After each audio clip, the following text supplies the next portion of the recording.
fergoma moloti lenye bayaduma dulale nyonye fergoma moloti lenye bayaduma dulare nyonye fergoma moloti lenye bayaduma musibe tedduɓe hettiyankoɓe ayawo weltare ɓiɓɓe fulɓe andu diine maɗa fedde heblo sukaɓe afrique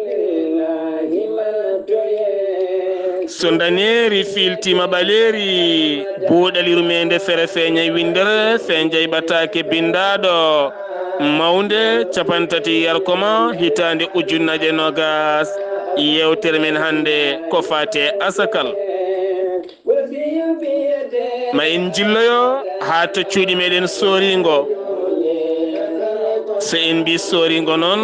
eɗen gandi waɗɗani kanel waɗɗani fummi haara eɗen e nder bondi damga eɗen juuroyo toon musidɗo men ceerno men ceerno Khalid Abdoullahi Sy kam waɗi hande koɗo men yewtere buuɗalirumede ko fate banggue asakal to karallagal to ko musidɗo meɗen Saydou Abouba hettiyankoɓe Ayaw Weltare TV so on jiiɗi ko ɓuuri labde e jewte mon on jahat to YouTube tappon Weltare ɓiɓɓe fulɓe ma on kepton jewte mon kala ɗe jiɗɗon ɗe gownoɗon heɗade e nder Weltare ɓiɓɓe fulɓe andu diine maɗa ceerno Khalid Abdoullahi Sy alhamdulillah mawludu ndu weeli mawlidi nabi sallllahu alayhi wa sallam ko hanki jamma wonno kono sikkela hande yewtere men buuɗal yurmede jiɗɗen nayade ko fate banggue asakal nandal amen fate maɗa holko addi asakal holno asakal farlira e neɗɗo o garana en hen assalamu aleykum wa rahmatullah ceerno Khalid Abdoullahi Sy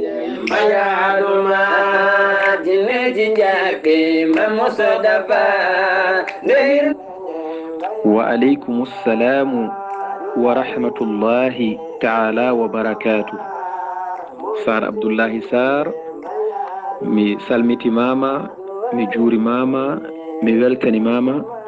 mi wima kadi mbani mba en calmini dendagal hettotoɓe buuɗal yurmede hande ko en goni koɗo buuɗal yurmede ko giɗo mon musidɗo mon Khalidou Abdoullahi Sy to cuuɗi meɗen soringo kono noon mo Allah joƴƴini ɗo hande e leydi France ko wona ɗum ko namdal ma paydingal caggal duwanade en dendagal neɗɗo ɗo woni julɗo nde Allah reynata ɗum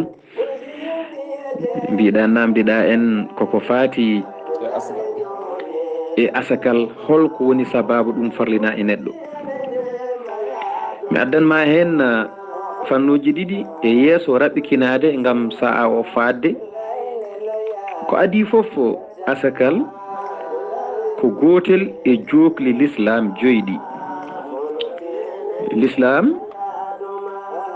ene jogui jokli joyɗi ganduɗa ala e sago neɗɗo so tawi omo innitoro ko l'islam yanke o gonɗinaɗi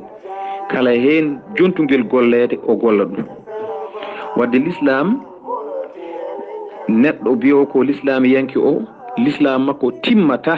gaga o dañi ko ine foti yaltinede asakal e muɗum taw kadi o yaltinani hen asakal ko tataɓal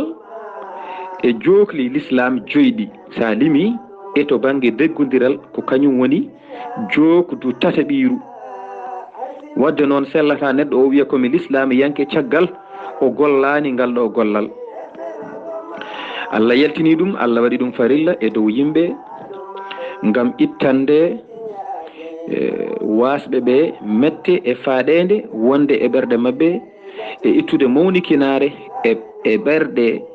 alɗuɓe ɓe kala jedduɗo ɗum ene muñane balɗe tati ngam tuuba rutto so ruttaki ware so tawi neɗɗo gonɗini ɗum noon kono noon omo jogui ko askini o askinani o wawne o forcé o holle doole asakal ngal yaltine e jawdi makko. Asakal noon to tawi ko bange maana muɗum tan laaɓɗo firti ko laabde wadi jomiraɗo subhanahu wa ta'ala o wino nelaɗo Allah sallallahu alayhi wa sallam khudhu min amwalihim sadaqatan tudahhiruhum wa tuzakkihim biha. wadde noon asakal firata ko laaɓal Allah noon farri ɗum e dow yimɓe he ngam ɓe timmina l'islam maɓɓe. maccuɗo Allah o timmina l'islam muɗum sabi laatade muɗum ko ɗum jogtu e nder l'islam. fannu goɗɗo o ko Allah tagi yimɓe ɓe o fondani ɓe ɓurodiri to banggue sifaji e to banggue kattande e to banggue arsukaji e to banggue laaje. o waɗi gurdam neɗɗo o e nder ñawore makko kanko Allah subhanahu wa ta'ala ko jara buya wonande yimɓe. kala moƴƴinɗo ko Allah fawi e dow makko ko o daña moƴƴere janggo yawmal qiyamati. kala bonnuɗo ko Allah yamirmi ko o sari rewde lawol ngol Allah wela yo rewgol on hasbore makko janggo sattaɗo yawmal qiyamati. ko ɗum waɗi jomiraɗo subhanahu wa ta'ala wi alladhi khalaqa al-mawta wal hayata liyabluwakum ayyukum ahsanu amala. ko Allah woni tagɗo gurnam o tagi mayde omo jarri bo on hole mun fo ɓurɗo wawde moƴƴinde golle ɗe o fawi dow mum de. ko ɗum waɗi Allah subhanahu wa ta'ala o farrini basal o farrini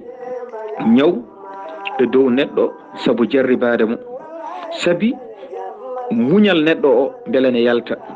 ko noon galo o e joom jawdi ndi o hokkiɓe cellal o hokkiɓe jawdi ha o andinaɓe holko ɓe poti gollude e nder ɗeɗo jawɗele ɗe Allah jeyniɓe Allah subhanahu wa ta'ala. ɗum waɗi nelaɗo Allah sallallahu alayhi wa sallam wi janggo yawmal qiyamata he goto eggintake ne faare aljanna walla jeygol so wona o namda jawdi ndi Allah tottunomo ɗi holto nafƴidi. ɗum noon e yeeso raɓɓikinade inchallahu taala ha gaddan namdal gongal. est ce que ceerno Khalid Abdoullahi Sy a jarama tumane gandinɗa amen holko woni asakal ko laabde laaɓa e ko joguiɗa ko nde tawno are dalillaji laaɓɗi aroki hen. ceerno Khalid Abdoullahi Sy eɗen natana ko askate ko to banggue nayyi kolce holto ɗe tolnoto ha on jeeɗo ɗeɗon kolce yaltina hen asakal muɗum. assalamu aleykum wa rahmatullah. wa aleykum assalam wa rahmatullahi taala wa barakatuhu. Sar Seydi Sar mi weltanimama e namdal ma ɗimmal payodingal. mbiɗa namdal ma ɗimmal namdiɗa koko faati e asakal nayyi ko mbiyeten kolce ko. asakal kolce so tawi ko neɗɗo paggiɗo ɗum o yaltinta asakal gaga o heɓani kolse 3. so tawi o heeɓi kolse 3 noon omo yaltina holsere nde ganduɗa yummum rewama. sen paami to banggue pular ko ba ganduɗa dañi holsere nde ganduɗa dañi duuɓi 2 timmuɗi haban hande naata kayre holsere nde e duuɓi 3. duuɓi 2 ɗi timmi holsere nde ene naata e duuɓi 3 ko ndeɗo holsere o yaltinta caggal o dañi kolce 3 ko ɗum ɗo waɗɗimo. so welama wona ngaari walla ni wona ndewri so woni ndewri noon ɓuuri eyyi ko baw yaltinde. so tawi noon o dañi 31 ha yettoyima 39 holsere foof de ko gotum ko baɗo tan o yaltinta ko ndeɗo holsere nde mbiɗen tan o yaltinta duuɓi 2 timmuɗi ene naata e duuɓi 3. so tawi noon aussi ha yettima kolce 4 ɗo o yaltinta ko ɓeydiba duuɓi wiyeteɓe heeɓi duuɓi 3 timmuɗi naati e ndungu naye ɓiiru. duuɓi 3 ɗi kay timmi nde woni koye naatde e ndungu naye ɓiiru ko ndeɗo holsere o yaltinta ɓayre o heeɓi 4 holsere. oɗo noon ko ndewri wonata ko nagge o yaltinta ɗum ɓuuri wonani tan ko ɗum tan wonata ala. so tawi o ala baasi ala kono so tawi omo jogui ko ɗum ɓuuri duuɓi 4 tardi kay timmi habana banati e dungu nayi biiru ko odo o yaltinta caggal o dañi 4 holsere kala non ko beydi ko fodde tan ñawore mum so tawi o dañi duubi dañi kolse 4 o yaltinta ko ngeedo nge biiden so tawi o dañi ko kolse 3 o yaltinta ko holsere yarore e duubi didi timmudi ene naati e duubi 3 so tawi noon o dañi 6 holsere 6 holsere o yaltinta ko kolce ɗiɗi ɗe ganduɗa hen holsere fof taw ene dañi duubi ɗiɗi timmudi ene naatana duubi 3 so dañi kolce 7 o yaltinta ko kolce ɗiɗi taw hen holsere wotere ene dañi duubi ɗiɗi timmudi ene naata e duubi 3 ɗimmire nde ene dañi duubi 3 timmudi ene naata e duubi 4 so dañi kolce 80 o yaltinta ko kolce ɗiɗi taw holsere hen fof ene dañi duubi 3 timmudi ene naata duubi 4 so dañi kolce 90 o yaltinta ko kolce 3 taw kolce 3 ɗe hen holsere fof ene dañi duubi ɗiɗi timmudi ene naatana duubi mum 3 ko ni way hankadin ñawor nde ko ni tan sifori so dañi noon 120 holsere so dañi 120 holsere o yaltinta ko kolce 3 holsere hen fof taw ne dañi duubi 3 ene naatana duubi 4 ma walla sumgo makko o yaltina kolce 4 taw holsere hen fof ne jogii duubi ɗiɗi ene naata e duubi 3 o ƴeewa hen ko yiɗi o yaltina kolce 3 duubi 3 ene naata e duubi 4 walla o yaltina kolce 4 taw holsere hen fof ene yaara e duubi ɗiɗi ene naatana duubi mum 3 ɗum noon ko ɗum ɗon ko namdinɗa e yeeso raɓɓikinade noon bisimilla ma e namdal gongal inchallah ceerno Khalid Abdoullahi Sy golle ma jooɗi peewi a ari tigui rigui ko fate banggue kolce eɗen mbiya tan hewde kolce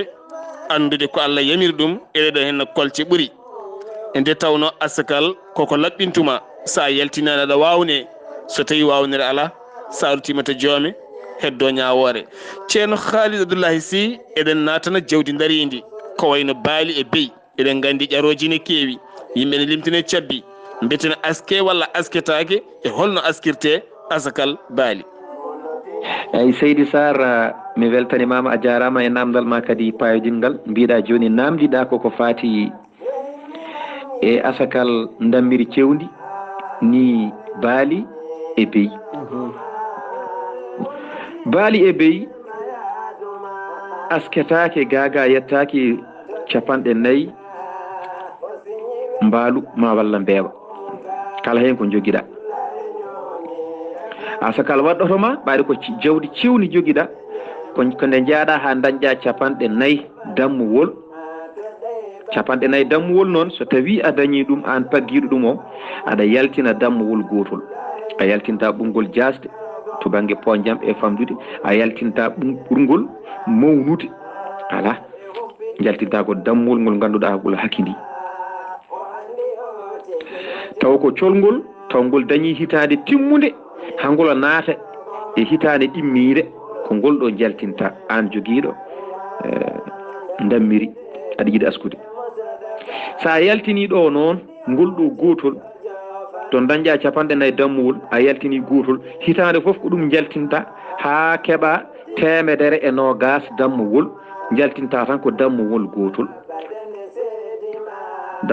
tan jaltinta so tawi noon a dañoyi 120 dammuwol gotol ɓeydima hen woni 120 dammuwol ɗo jaltinta ko dammuwuli ɗiɗi ɗo ko dammuwuli ɗiɗi jaltinta caggal a dañi 120 dammuwol so tawi noon a dañi ɗum aɗa yaltina dammuwuli ɗiɗi ha nde dañoyɗa 200 dammuwol foof 200 dammuwol ko dammuwuli ɗiɗi tan yaltinte so yeehi noon ha woodi ko ɓeydi e 200 he hay sinno ko dammuwol gotol ɓeydi hen woni 200 dammuwol on saaha waɗɗimama ya yaltin dammuwuli 3 dammuwuli 3 jaltinta ɗo dañƴa 200 e dammuwol gotol ɓeydi hen ɗo ko dammuwuli tati jaltinta jaaha ko noon jarata haade keɓɗa temedde tati dammuwol fof ko temedde ɗiɗi temedde tati dammuwol jaltinta ko dammuwoli ɗiɗi ɗo noon hankadin woni hankadine kala temedere dammuwol enen no ɓeydorto fof ko kala nde dañƴa temedere ɓeydi hen fof dammuwol ɓeydo hen kala nde dañƴa temedere ɓeydi hen dammuwol ɓeydo hen ko ni ɗum yaari ene rendine noon so tawi joguiɗa ko beyi e baali beyi ɗi timmani capanɗe nayyi baali ɗi timmani capanɗe nayyi aɗa wawi ko nogas beyi nogas joguiɗa ko baali nogas ndendinaɗe gona capanɗe nayyi jaltina hen dammuwol gotol ɓaade ko an jeeyi noon kala hitande ko ni ɗum ɗo gollirte kala hitande to banggue dammiri beyi e baali ko ni henna ɗum noon ko ɗum ɗo woni ko namdinoɗa mbiɗa sikki ɗum noon mbiɗa faadi namdal ma gongal so hawri e welede Allah yeeso raɓɓikinade musidɓe tedduɓe hettiyankoɓe Ayawo Weltare TV siftinde on gonɗen koye yewtere men buuɗal yurmede hande nayiɗen koye asakal en nani ko ceerno Khalid Abdoulaye Sy haaliɗo henna ko eɗen gandi won hen ene jaaha jaltina dutto kadi mbiya ene cotta ɗum dutto kadi mbiya ene cotta ɗum coggu ɓurgu mayde beele kadi jawdidini arta men neɗɗo sen laɓɓina tan yo laɓɓin namdal men nayaɓal ceerno Khalid Abdoulaye Sy galaten koye gawri eɗen gandi oɗo saaha mo gonɗen yimɓe goni koye coñal alhamdulillah gaweje dañama holno foti neɗɗo dañata coñji ha wawa yaltinde askal ko fate banggue gawri Seydi Sar mi weltanimama no fewi e namdal ma payodingal namdal ma naye ɓiwal mbiɗa joni namdiɗa ko asakal remru ko fati e gaweje e yeeso raɓɓikinade eɗen jiiɗi yaññade ko nde wannoon saaha o ko joguiɗen e mintaji hewani no fewi bisimilla gawri noon jiida e asakal ngal ɓenduɗen ngal asakeje kalɗen ɗe foof kala hen kone aske koma jogoɗa ɗum to ko an jeeyi hitade timmude gonda hen hitade pota askude jaltina asakal so tawi noon ko remru ko ñande coñƴade jaltinta asakal ngal e konngol Allah subhanahu wa ta'ala wa atu haqqahu yawma hasadihi walla yawma hisadihi fof ko goto wadde sen ndemi ko wayno gaweje en e ko wayno maaroji ɗum yaltinte ko nde soñade joni noon to banggue ko yaltinte ko eno yaltinirte ni defte ɗe kam so tawi koɗe mbiyata ni tan ene eɗeɓe jiiɓade kadi noddi ko haala kewka eɗen mbawi raɓɓikinade tan ɓe mbiyata ko 5 awsuqin 6 akfisatin 60 sa'an wa hiya 4 amdadin bi muddihi sallllahu alayhi wa sallam kono noon jarani keɗen dewya toon e yeeso famminde yimɓeɓe kaalen pulaar o tan no yimɓeɓe ene paamira kala sappo ɗi jaltinɗa jeenayyi ɗi ko an jeeyi gotel nguel jaltina ɗum asakal e ko ɓuuri labde tan kono wona noon woni no windira ko ha foftina yimɓeɓe tan kono kala ko waɗa yimɓeɓe qimo ƴeewa no ɓurata foftinirde yimɓeɓe mbaɗa noon taw noon so tawi a rewuyingol ga lawol tawata ko gotum so tawi noon ko wayno ndungu ko ndiyam immoto dow tan ndema hen ko ni yaltinirte so tawi noon koko dosanta hoore ma sa yaltini jeenayyi ɗi ko an jeeyi gotel battowel sappo nguel pecce ɗiɗi feccere hen gotel mbatta e ko jeyɗa ko hen gotel jaltina ɗum asakal ko ni ɗum wayi joni noon remru ko ñande coñƴen nde ko ñande hen jaltinten asakal ngal ñande hen jaltinten asakal ngal ko ni ɗum wayi joni noon so tawi koto banggue mudduji nelaɗo sallllahu alayhi wa sallam ko 60 muddu yaltinirte kono ko ngoɗo yeeso tan ɓuuri foftinde ɗum ɓuurata foftinde en joni noon ko ni ɗum watte ɗum noon ɗum ɗo no namdal ma nayi ɓiwal Seydi Sar bisimilla maɗa mbeɗe sabbi inchallahu taala namdal gongal so tawi ko toɓo iwgo dow kala jeenayyi ko an jeeyi sappo ko asakal so tawi noon ko an rosani hoore maɗa jeenayyi ko an jeeyi sappo pecca ɗum pecce ɗiɗi an jeeyi ceerno Khalid Abdoulaye Sy eɗen natana haalis mo ñamaten saabu hande neɗɗo ne ɗanno ne jogo boutique omo wona liggotoɗo e société joɓeteɗo par lewru holɗo haalis o yettoto ha jomum wawa askude bisimilla maɗa ceerno Khalid. eyi Sar Abdoullahi Sar Seydi Sar mi weltima e namdal ma payodingal yo Allah yoɓ moƴƴere. namdal ma joyoɓiwal mbiɗa koto asakal to banggue haalis. a jarama yo Allah yoɓe moƴƴere. banggue haalis ruttima kadi e asakeje ɓennuɗen nde to banggue nayyi e to banggue dammiri. ɗum ko ma jogoɗa ɗum hitade timmude kadi taw ko an jeeyi a ala ñamale on saaha timmi ɗo wiya so tawi yettima yo aske ɗo on saaha jaltina asakal. joni noon holɗo yettoto mbiɗa ha neɗɗo wiya yo yaltin asakal, ni waɗoɓe commerçant, ni yeeyoɓe koɓe mbawi yeeyde foof, ni joguiɓe haalisaji no ɗi tolni foof. so tawi asakal yonti mbaɗa joguima hitade timmude a askat. haalis noon wona haalis oɗo mo ñameten, ala ko haalis danejo. so tawi a heeɓi hen fodde buuɗi temedde ɗiɗi jaltina asakal. buuɗi temedde ɗiɗi sa dañi ɗum jaltina hen buuɗi 5 in gonata asakal. joni noon enen en kutoraki haalis danejo o, ala joguiɗen ko haalis mo ñameten o. joni holno mbawaten wadde ha jaltinen haalis mo ñameten o asakal taw ene foti e haalis danejo kalaɗo o. ƴeeweten ko haalis danejo holno foti jarata. haalis danejo sen ƴeewi kala menkelde haalis danejo ne jara buuɗi temedde 6. sa calculi temedde ɗiɗi mbuuɗu hawrata ko 160 ujunere. wadde noon so nayi tawi neɗɗo heeɓi 160 ujunere o foti yaltinde asakal. sen paami temedde ɗiɗi fof noon ko buuɗi 5 yaltinte hen. temedde ɗiɗi fof ko buuɗi 5 yaltinte hen. wadde so tawi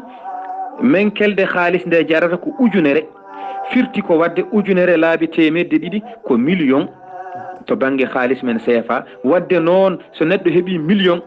omo foti yaltinde asakal. sen paami so tawi jarata menkelde wotere nde jarata ko ujunere e temedde ɗiɗi, sen dendini ujunere temedde ɗiɗi laabi temedde ɗiɗi, saabu koma keeɓa temedde ɗiɗi mbuuɗu gal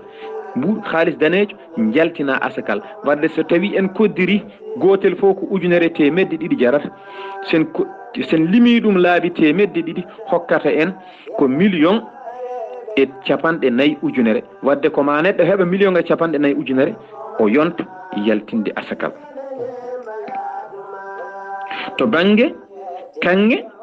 ko dinaruji 20 ko gotum woɗɗodirani. kanŋe o ma keɓa dinaruji 20. sa welama haalis o qimoɗamo e haalis men danejo. sa welama kadi haalis mo joguiɗa foof aɗa yiiɗi yaltinde asakal, qimoɗamo e kanŋe, namdoɗa kanŋe holto yarata menkelde wotere. qimoɗa menkelleje 20 kanŋe kam holto tolnoto e haalis. kala ko keɓɗa e haalis yettima toon an ka jaltinowo asakal. kanŋe noon to bayi koto banggue kanŋe sa limi 19 ɗe, sa limi 10 ɗe jaltina gotel ngel pecca ɗum pecce 4, 3 ɗe mbatta e haalis ma ko an jeeyi, gotel ngel woni ko yaltinte asakal. sa limi ɗum to banggue haalis to ma taw kañum foti. ɗum noon ko ni yaltinirte haalis. ɗum noon yo Allah hokku en yaltinde asakal barke Allah en nelaɗo mum sallallahu alaihi wasallam. so tawi ko hokketeɓe asakal a namdima hokketeɓe asakal ngal. eyyi koye on fannu gardiren ceerno Khalid Abdoulaye Sy. rokketeɓe askal en kaali ko fate banggue nayyi, kaali ko fate banggue baali, gawri, kono ne kadi haalis e kanŋe kala. artanen rokketeɓe asakal ɓe. eyyi Sar Seydi Sar mbiɗa hol hokketeɓe asakal ngal. a jarama yo Allah yoɓe moƴƴere. allahu subhanahu wa taala o haali alquran alkarim o wi innama sadaqatu lilfuqara'i walmasakin walamilina alayha walmuallafati qulubuhum wa fi rriqabi walgharimina wabni sabil. allah haali ɗum ɗo e qur'an o wi hokkete asakal ko wasɓe ɓen waadi haalde. o wi hokkete asakal ko miskineɓe wasɓe ɓe ngala hay hunde so hirtima o ala ko o anda ko jogori hastade janggo. Miskino ko mo daña kay ko omo ñaami kono o dañata ko ina yonamo. Golloɓe e nder jawdi ndi aɗa jogui asakal ko gaskata ko ne heewi, walloɓe ma rendinde, feccanoɓe ma, windoɓe, ɓeɗo ene dokke asakal. Goɗɗo o ko wowneteɓe ɓerɗe mumen beele enen gonɗina Allah, hayso ɓe gona julɓe eɗen gownoɓe eɗen dokkeɓe asakal haɓe jiiya programme julɓe o no wayni yodde ɓe ganda ɗum ɗo ko gurdam moƴƴam ɓe naata e hen. Eɗen dokkaɓe pour wownade ɓe mbawa wonde l'islamiyankoɓe, walla ni ala ɓe naati kono koɓe yimɓe hesɓe haaɓe mbawa tabidde e diine he. Eɓe ganduɗa ko dahaɓe ɓe ngalanoɓe ɓoccitori wonko fawa e dow mabɓe, a yi ɓeɗon dokka ɓeɗon haaɓe daña ɓoccitade ɓe gara ɓe jokka e golle mabɓe to banggue diine. Ma walla ɓe ganduɗa ene jogui ñamale e nder julɓe ɓe ngalanoɓe joɓiri ñamale ɗe, ɓeɗo kadi en dokke asakal. Ɗanniɓe wonɓe e lawol Allah ɗannori ko Allah ena laaɗo mum, jahani fenoyde, jahani wujjoyde, jahani waɗoyde saysiyagal gongal mbawgal wonde foof, ɓe ɗanni ko dañde dardoyde Allah eno laaɗo mum sallllahu alayhi wa sallam. ɓeɗo ina totte asakal. min sikko ɗum ɗo wonno namdal ma to banggue hol totteteɓe asakal. ɗum nan mi salminima inchallahu taala mbaɗa faadi namdal gongal so tawi ina woodi inchallahu taala Seydi Sarr. ceerno Khalid Abdoullahi Sy, yewtere men ari e gasde, eɗen gandi ñawli ɗo ɗo goɓeten bongal subaka ɗo e cuuɗi meɗen Soringo.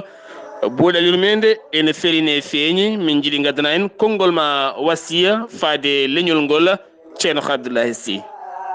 eyi Seydi Sarr, mi weltima no feewi, Allah jarama a jarama. Mbiɗa wasiyam faade e leñol ngol, mboɗo wasiyo hooram, mboɗo wasiyo dendagal julɗo kala ɗo woni, mbiyo ashhadu an la ilaha illa Allah wa anna muhammadan rasulullah sallllahu alayhi wa sallam. yo tinno yo andu ko tagaɗo, yo andu o tagiraka mere. Allah wi subhanahu wa ta'ala, mi tagi on onon yimɓe e jinneji, mi tagirani on so wona yo on ndewam. dewal Allah noon ne heewi, kono ene jogii ko ardi. ɗum ɗo noon ko e dewe Allah ɓurde ardade he jeeya. kala to Allah wi juule o haali ɗum asakal, aqimu salat wa atu zaka, Allah haali ɗum. Allah subhanahu wa ta'ala o wi woto cikke, woto sikku ɓen ɓe ganduɗa haaɓe ɗawa jawɗele mabɓe ɗe e ko Allah tottiɓe ɓuural muɗum to banggue jawdi, haaɓe ɗawa ɗum. wotoɓe sikku ɗum ko jaam wonandeɓe ala, yoɓe paam ɗum ɗo ko worodde wonandeɓe. maɓe kaɓɓire jawɗele ɗe janggo ɗeɓe ɗawi ɗe ñalawma darga. yoɓe gandu koɓe jogui ko pop ko dontanteri Allah nde Allah jogori runtude janggo, ko woni to dow asman e ko woni to leydi fof Allah ko kañum rontata. Allah kala ko golluɗon Allah ne humpiti ne yiya. wadde noon tinnoɗen bandiraɓe, kala ko Allah farri e dow meɗen tinnoɗen e gollude. wasiyam tan ko neɗɗo yo ƴeew ko foti e Allah, so tawi wima ya waɗ hunde ya tinno mbaɗa ɗum. ko wasiyam ko faade e dendagal leñol ngol. tinnoɗen neɗɗo wawa dañde ko ɓuuri diine muɗum. paamen asakal kadi jeeya ko e jokli l'islam, kañum woni joktu tarbiru ɗi ganduɗa kala hen ngel mankinɗa ene wanma kefeero. wadde noon yo Allah dandina ɗum. ɗum noon tinno ɗon e kala woni nafoore haala nafowa ko nande, caggal nande nde ko jabde, caggal jabde nde ko gollude. ɗum noon yo Allah hokken nande, Allah hokken jabde, kadi caggal ɗum Allah hokken gollude inchallahu taala. jeeɗene ɓi Allah wiyata min alladina yasmauna alqawla fa yattabiuna ahsana. yo Allah wattene ɓen oɗon jarlo oɗon jaafo. Seydi Sarr, mi weltanimama no feewi, ani mbiɗa inchallahu taala ko ɗo namde ma kaadi. ɗum noon ko musidɗo mon, guiɗo mon, sehil mon Khalid Abdoullahi Sy, jeeyato cuuɗi men Soringo, kono mo Allah joƴƴinɗo hannde e leydi France. oɗon jarlo oɗon jaafo kala ko ngakki ngam saa o fadde, kono eɗen jinno ko ɗum ɗo. assalamu aleykum wa rahmatullahi wa barakatuh. ilahi man toye wasiyu biyeteɗo amada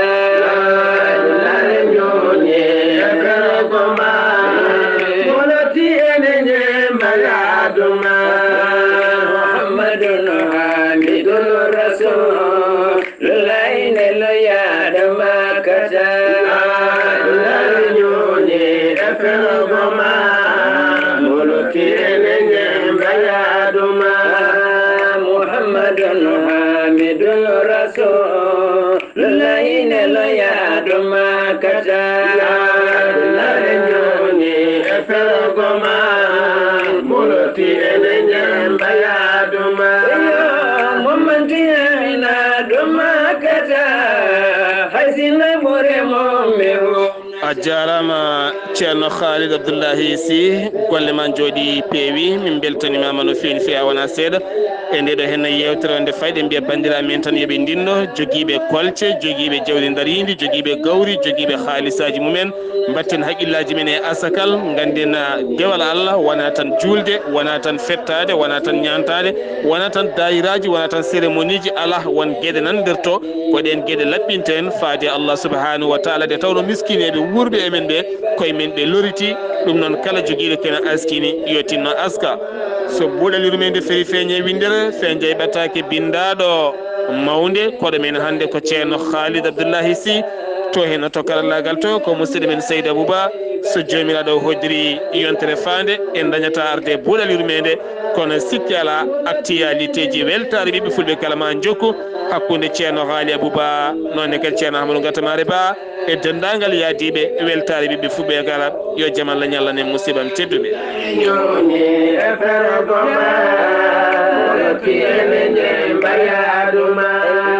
salmande nanma to ɗey bata o siñi weltare hawa muga julare ñoñi e ferogoma moloti ene ñembayaduma nde humpiɗi golle musodafa o andi o tigi o jofana